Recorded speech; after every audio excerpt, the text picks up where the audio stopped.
ఎతకాలన్నా ఎతికి తీరాలా, అప్పుడే ఏదో కాచుకి తెలుస్తాది. సిరి సంజయ్ని మనం ఎతికి పట్టుకోవాలన్నా వాళ్ళని మనం కాపాడలేకపోతే మనం బతుకున్న సచ్చినట్టే లెక్కన్నా.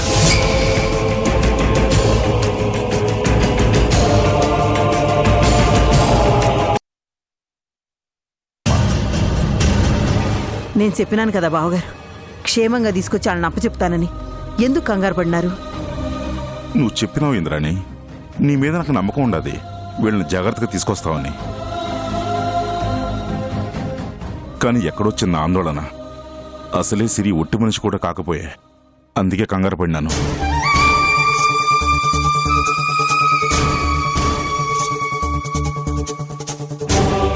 బావా, ఎట్టంట ఆందోళన పెట్టుకోమాక. నేను ఇంద్రమ్మ ఉండగా సిన్ని సంజయ్ని ఎవ్వడం చేయలేడు. ఎవరో ఏదో చేస్తారని కాదు బావా, అంతదాకా వస్తే నేనెందుకు ఊరుకుంటాను?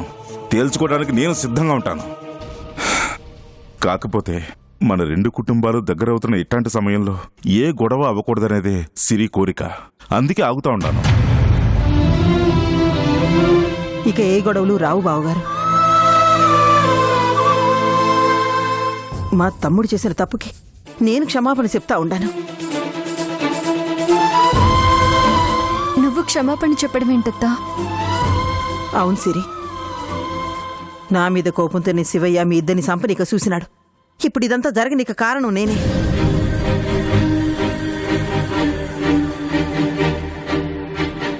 అత్తారింటికి పోయిన ఆడపిల్లకి పుట్టింటి వాళ్ళెప్పుడూ అండగా ఉంటారు. కానీ మా వల్లే నీకు ఆటంకాలు, కష్టాలు. అత్త, అలాంటిదేం లేదు. అలా నువ్వెప్పుడు అనుకోవద్దు. నా పుట్టింటి వాళ్ళ అభిమానం, ఆదరణ మూలంగానేగా నా సంజుతో నా పెళ్లి జరిగింది. సంజుకి నేను మళ్ళీ దగ్గరయ్యానన్నా, అత్తారింట్లో నేను మళ్ళీ సంతోషంగా ఉంటున్నానన్నా దానికి కారణం నువ్వు, అమ్మ, నాన్న, మీ అండ అభిమానమే కదత్తా.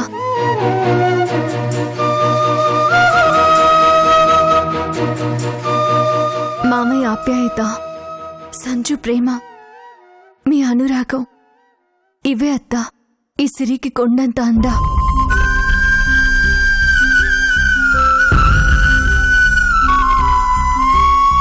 అవును పిన్ని, అమ్మలా వచ్చి నన్ను సిరిని కాపాడకపోయి ఉంటే ఇవాళ మా పరిస్థితి ఏంటి చెప్పు?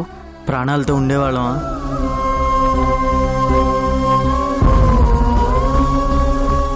నిజానికి మమ్మల్ని కాపాడినందుకు నేను సిరి మీ కాళ్ళ మీద పడి కృతజ్ఞతలు చెప్పాలి. అలాంటిది నువ్వు మాకు క్షమాపణ చెప్తావా? వద్దు పిన్ని, ప్లీజ్ క్షమాపణ చెప్పి మా నుంచి నువ్వు వేరు కావద్దు. నువ్వు మా కుటుంబంలో మనిషివే పిన్ని.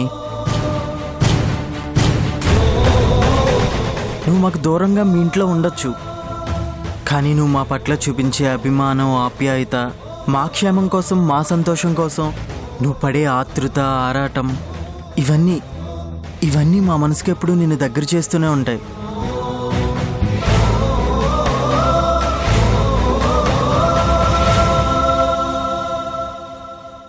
నువ్వన్నా గుర్తుందా పిన్ని, నాలో నీ బిడ్డను చూసుకుంటాను అని?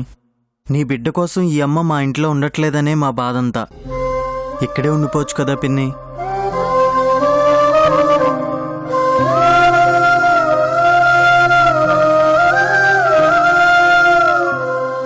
అవునత్తా, నువ్వు కూడా మాతో ఉంటే మాకు చాలా సంతోషంగా ఉంటుంది.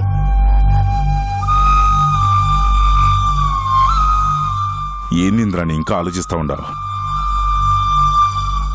సంజయ్, సిరి ఇద్దరూ నీకు బిడ్డల్లాంటి వాళ్లే కదా, వాళ్ల కోరికను తీర్చలేవా? ఇదే నీకు పరాయిల్లు కాదుగా, మీ అత్తారిల్లే కదా. ప్లీజ్ పిన్ని, ఒప్పుకో. కాదని కత్తా, సరే అను.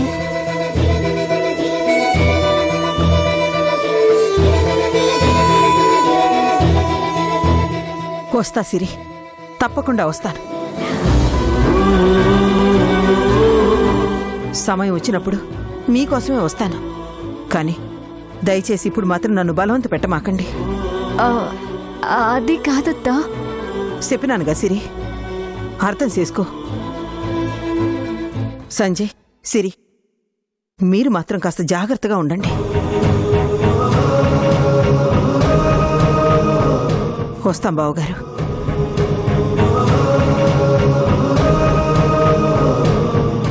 ఏ అవసరం మీద బయటికి వెళ్లాల్సి వచ్చినా నాకు ఫోన్ చేసి చెప్పండి, నేను చూసుకుంటాను. సరే మావయ్య. బావా వెళ్ళొస్తాను బావా.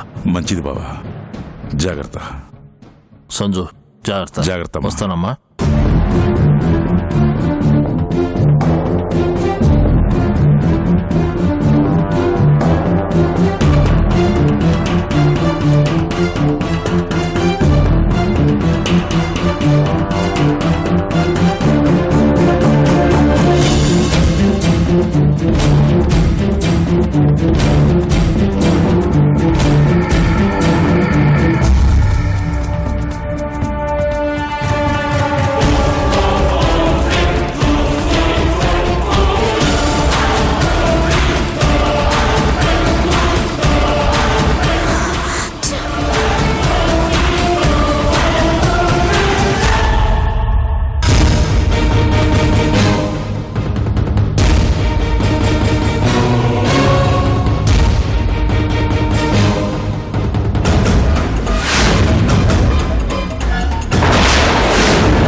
సిరి ఎక్కడికి వెళ్ళిందో ఇన్ఫర్మేషన్ ఇస్తే ఏదో చేస్తానని పెద్ద బిల్డప్ ఇచ్చావు.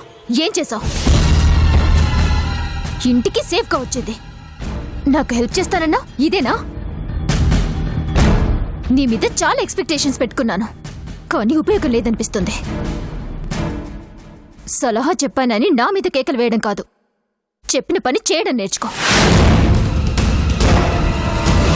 చంపేస్తానని మాటల్లో చెప్పడం చాలా ఈజీనే, నేను చెప్తాను. చేయటం చాలా కష్టమని తెలిసిందా? మీ అక్క గురించి నువ్వు తక్కువ అంచనా వేశావు, నీ గురించి నేను చాలా ఎక్కువ అంచనా వేసుకున్నాను. ఇద్దరిది తప్పే. ఇక మీదైనా ఇలాంటి తప్పులు జరగకుండా చూసుకో. ఇంకొక మాట మాట్లాడావంటే పీక కోస్తా. నేనేదో నీ దగ్గర పనిచేసే వాళ్ళ మాట్లాడతావే, నరికేస్తా.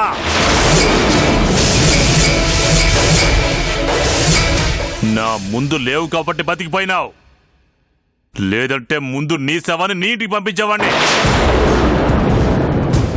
ఇంకొకసారి నా గురించి పిచ్చి పిచ్చిగా మాట్లాడావంటే నీ ఇంటికొచ్చి నరుకుతా. పెడేపోను.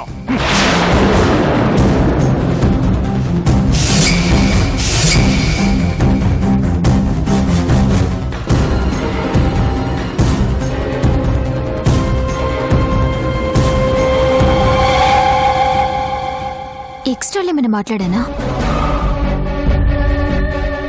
సిరిని ఏం చేయాలన్నా నాకు శివారెడ్డి సపోర్ట్ ఉండాల్సిందే. ఛ! అందుకే ఆవేశపడకూడదు సింధు.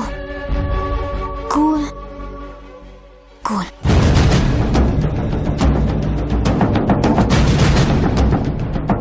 శివేకి సారీ చెప్పాలి.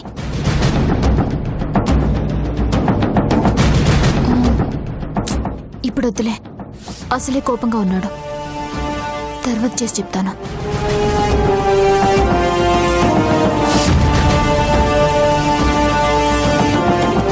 ప్లాన్ ఫెయిల్ అయ్యేసరికి సింధు కూడా నోరులేస్తుంది. పక్కాగా ప్లాన్ చేసినా కూడా ఆ ఇంద్రానికి ఎలా తెలిసింది?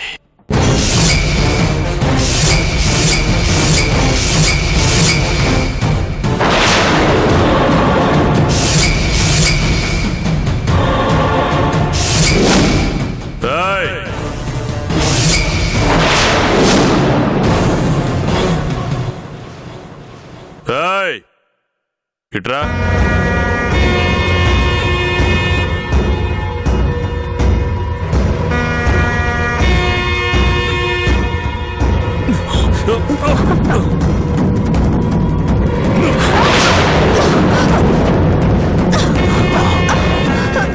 నువ్వు నువ్వే చెప్పుంటావు. నాకేం తెలీదయ్యా.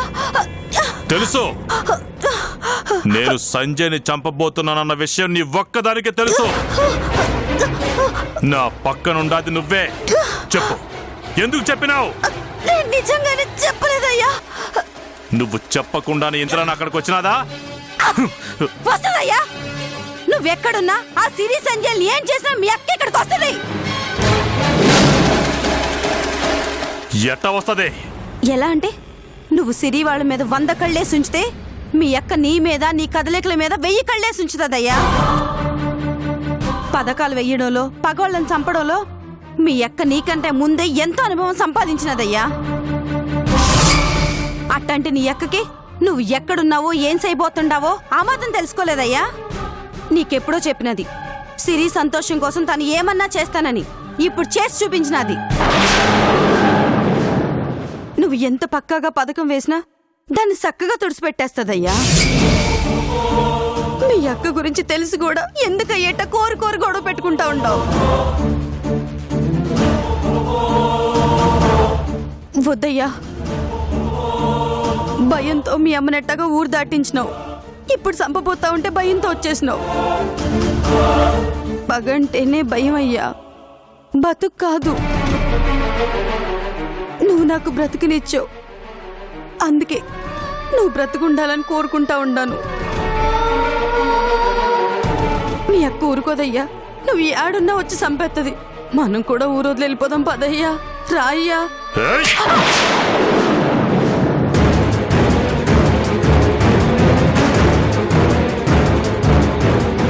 ఏమన్నా?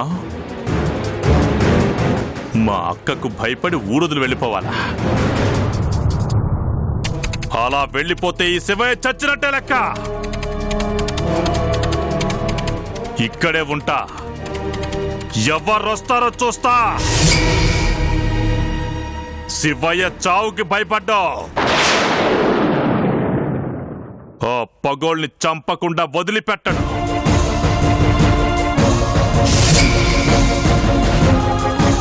నా మాట వినయ్యా. మీ అక్కతో నువ్వు గెలవలేవు. గెలుస్తా, గెలిచి చూపిస్తా. ఒక్క అడుగు వెనక్కి వేసినది ఇంద్రాణి దెబ్బకు భయపడి కాదు, 10 అడుగులు దూకి పగోళ్ళను దెబ్బ తినేకే.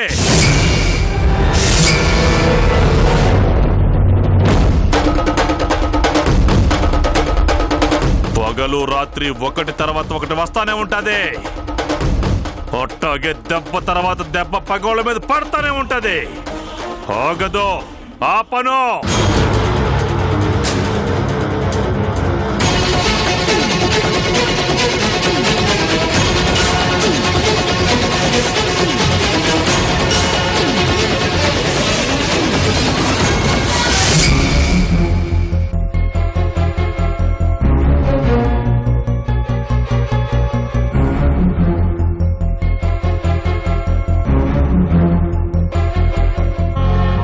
ఇంద్రాణి, పిల్లలేరి? సిరి సంజయ్ లేరి? శివయ్య వాళ్ళు ఏమైనా చేసినాడా? చెప్పింద్రాణి, వాళ్ళకేమైనాది? ఏం కాలేదు మాదేవి, వాళ్ళిద్దరూ క్షేమంగానే ఉండారు. మరి సిరి సంజయ్ రాలేదే? వాళ్ళని ఇంట్లో దిగబెట్టొచ్చాము. మన ఇంటికి తీసుకురావచ్చు కదా, ఈయన్నే ఉండిపోయేవాళ్ళుగా. ఏందు మాదేవి నువ్వు అనేటిది? సిరి సంజయ్ ఈడుండిపోవడం ఏంది? వాళ్ళు క్షేమంగా ఉండనీకి ఇంద్రాణి. క్షేమంగా ఉండనీకే? అవునయ్యా. శివయ్య పగబట్టినాడు అంటే ప్రతీకారం తీర్చుకునేదాకా వదిలిపెట్టడు. సిరి సంతోషాన్ని చంపుతానని చెప్పినాడు. చెప్పినట్టుగానే సంజయ్ని చంపబోయినాడు. రాసి చెప్పినది కాబట్టి కాపాడుకోగలిగినాం. లేదంటే ఏం జరిగి ఉండేదో ఆలోచించు.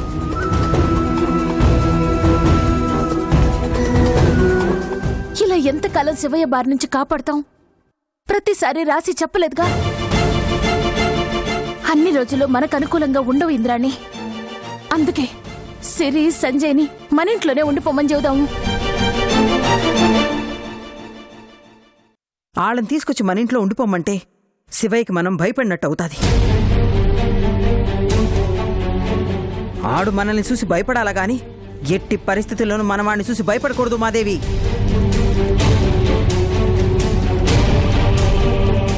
సిరి సంజయ్ లాన్నే ఉంటే ఎప్పటికైనా ప్రమాదమే ఇంద్రాణి.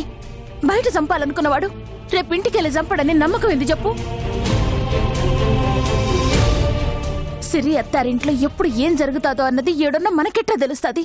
మనకు తెలిస్తేనే కదా కాపాడుకునే అవకాశం ఉంటుంది. అందుకే నేను ఇంతలా చెప్తాను ఇంద్రాణి, నా మాట విను. మా అన్నయ్య వాళ్ళతో నేను ఏదో ఒకటి చెప్పి ఒప్పిస్తాను. అలా ఎన్ని రోజులు మన ఇంట్లో ఉంటారో మాదేవి? శివయ్య వల్ల ప్రమాదం తప్పేంత వరకు అయ్యా. శివయ్య బతుకున్నంత వరకు ప్రమాదం ఉన్నట్టే ఉమాదేవి. అట్టాగని సిరి సంజయ్ని జీవితాంతం మన ఇంట్లో ఉండిపోమ్మని అనలేం కదా. ప్రమాదాన్ని చూసి మనం భయపడి పారిపోతే అది మన వెంట పడుతుంది. అదే మనం ఎదురు తిరిగి నిలబడితే ఎంతటి పెద్ద ప్రమాదమైనా సరే వెనకడుగేస్తుంది. శివయ్య మనల్ని ఏదో చేస్తాడని మనం ఆలోచించకూడదు మాదేవి. సిరిని ఏమన్నా చేస్తే అక్క అన్నలు తన్నేమన్నా చేస్తారేమని ఆడ ఆలోచించుకునేలా చెయ్యాలా. నేను అదే చెప్తాను ఇంద్రాణి. శివయ్యకి ఆలోచన కలగాలంటే సిరి సంజయ్లకి నువ్వు దగ్గరగా ఉండాలా. నీ అండలో వాళ్ళున్నారని శివయ్యకి తెలిస్తే నువ్వు చెప్పినట్టే భయపడతాడు. అందుకే సిరి సంజయ్ని ఏడకి తీసుకొద్దామంటున్నాను. అవునింద్రమ్మ, ఉమాదేవి చెప్పినది కూడా ఆలోచించు. సిరి సంజయ్లకు తోడుగా మనం ఉన్నామని తెలిస్తే వాడు కాస్త జంకుతాడు. నీ కోపం ఏంటో వాడికి తెలుసు. వాళ్ళని ఏమైనా చేస్తే అక్క పులిలో వెంటబడి వేటాడుతుందని వాడికి భయం ఉంటుంది. ఏమంటావు?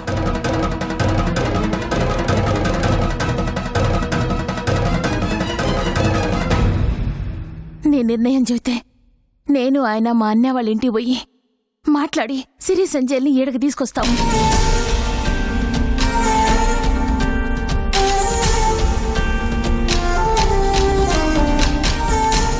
ఆలోచించుకోనిక నాకు కొంత సమయం కావాలి ఉమాదేవి. నా నిర్ణయం తర్వాత చెప్తాను. త్వరగా నిర్ణయం తీసుకోమ్మా, సిరి సంజయ్ల కోసం.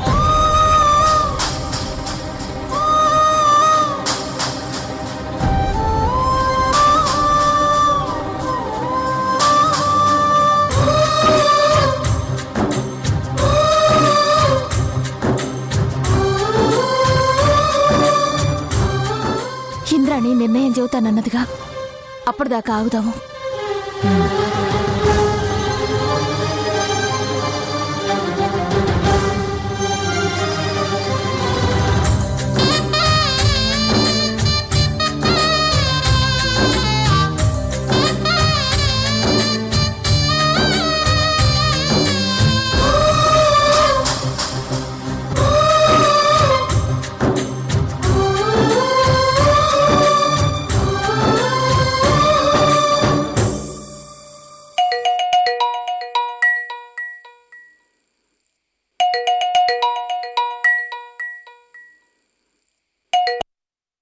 అమ్మా సిరి, నీకు సంజయ్కేం కాలేదుగా?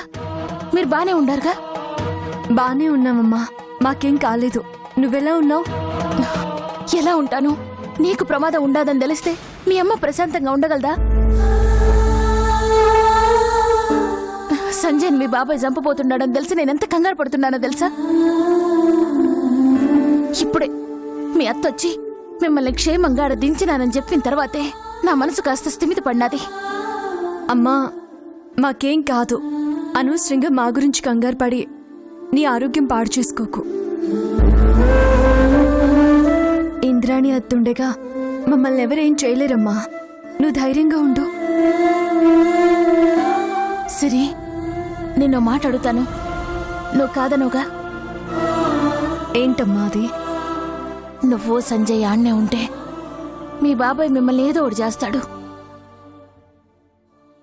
నువ్వే అన్నావుగా, ఇంద్రాణి అత్త అండుంటే ఎవరు ఏమీ చేయలేరని.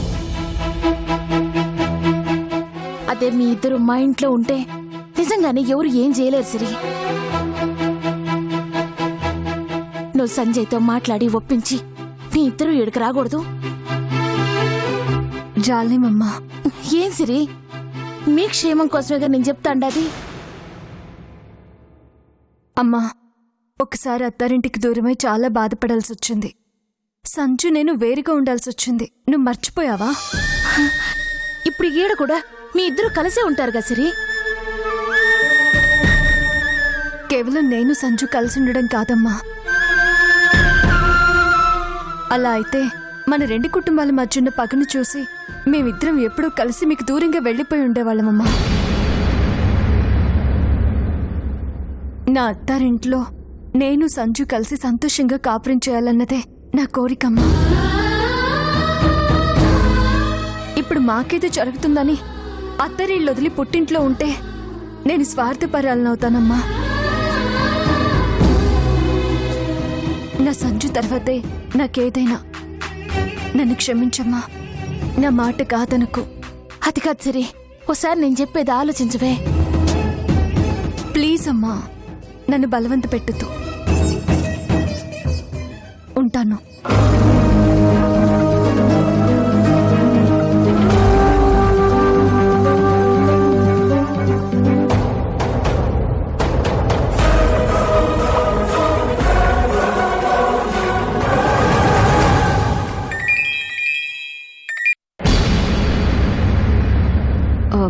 సారీ అండి, మార్నింగ్ నేను మీతో కొంచెం ఎక్కువగానే మాట్లాడాను.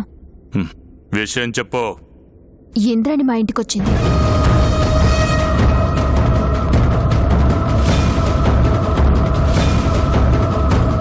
మీ నుంచి సిరిని కాపాడడానికి.